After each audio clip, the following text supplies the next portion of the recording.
Problems with the movement.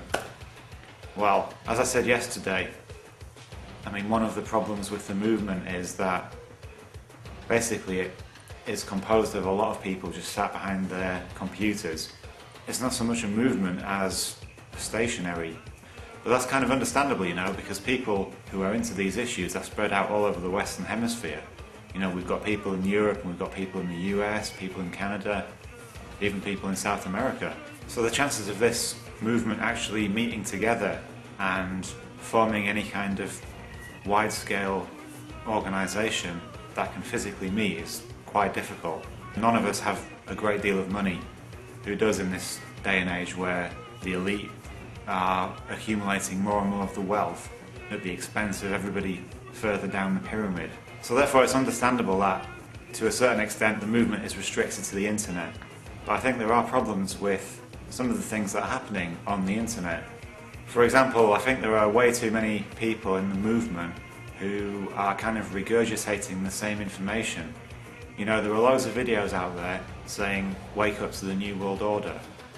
Do we really need any more? I honestly think that a lot of people could spend the time better by researching the issues that they're talking about. I think there are quite a few people in the movement who, are into it for the kind of excitement really, and who haven't actually done any kind of thorough research into the issues. They're happy to go around shouting death to the New World Order, but if you ask them, what the New World Order is, or why it's a danger, or what the evidence for it is, they might not be able to answer you. So I really think it's important to do your research and to get a firm grasp of, a firm idea of what you think is happening in the world, and to find as much evidence to back up your opinion as you can. It's not enough to just say there's a New World Order. You have to present facts to people and, really present evidence for it. It's good to see whenever there's a person who puts out a video supporting the government's view or supporting vaccines or something like that. It's good to see lots of people go to that video and start leaving comments, questioning and criticising the video. But there's definitely a way to question and criticise things, and I think sometimes people in this movement are just too quick to, come out with the insults, and I don't think that's helpful. And if we can't all meet up to do activism, then basically change is going to come on an individual level.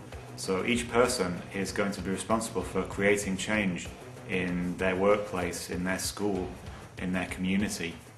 And that's what I try and do really, just try and speak to people on a one-to-one basis, try and get these ideas out there as much as possible. Try not to do it in a preaching way, but just, drop bits of information into the conversation, refer people to certain news stories, put ideas into the mind, try and make them see things in a slightly different way. So those are some of my thoughts on how the movement can be developed. We're all in this together, so if you've got any more ideas, please share them in the comments section. And I've said it before, but I'll say it again, I really think the more people who start vlogging and getting their face out there and getting their thoughts out there, the better. So I welcome any video responses to this video. Have a good weekend.